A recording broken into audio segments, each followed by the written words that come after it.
Shalom et bien-aimés dans les Seigneurs.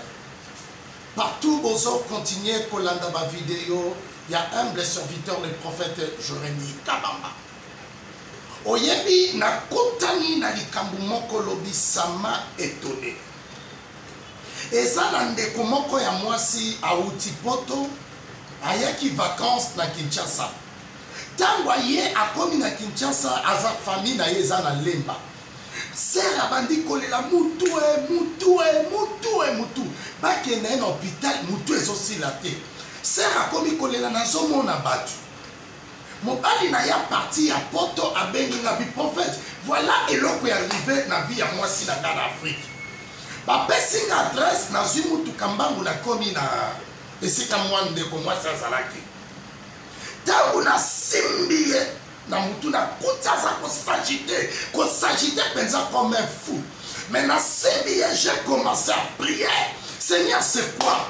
Malamoko molimo na nzamba yebisanga bite. Problème azali bomate. Mais periki oya defaki. Mutu ana atravaya na periki na ndenge ya mutu. Na ye kovanda na ser na tunie. Mama ozana periki moko bi oui. Avant d'aller en Afrique, j'étais parti chez un ami na sengi ye periki. Pona ya kostafe na ngop na Kinshasa. Na lingi na beta sete na bande kwa basi s'il te plaît. Oyebi elamba nyonso balataka te. Mutoki nyonso basangisa yango te. Eza na bafi ebele omona ya lati kitoko ba fantaisie. Mais nzoka biloko akodefa. Pourquoi fi na yo mobimbaka akodefa?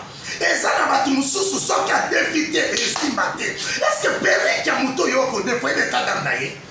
Est-ce que oyebi eza na batu mususu alongwe poto aye na Kinshasa ba fantaisie aye nango ya kodefa bilamba aye nango ya kodefa ba sapato aye nango ya kodefa edefisanga saki na kendo dondwa mwasi ni na defa kabiloko lokola yo a partir ya lelo s'il te plaît kodefelanga muto yo yebite kodefelo kwa muto yo yebite soko lingo lata na bilamba lata ne la mana bandeko no propre oyo yebi bango oyo yebite esa la sœur s'il te plaît na ono bana nzambe nyoso bolandanga botika kopesa bilamba bino na n'importe qui botika kokaba bilamba na bino na n'importe qui basangisaka mutoki te eza batu mususu yosangisa mutoki na bango ce sont des sorciers eza na basi mususu kodefeleki bino se compter na oyo zanango na vie na yo se compter na oyo zanango na vie na yo salafia na oyo zanango na ko préférer ozo elamba ya tombole za ya yo ki osomba ya magasin ya yo te a partir ya lelo botika bi defa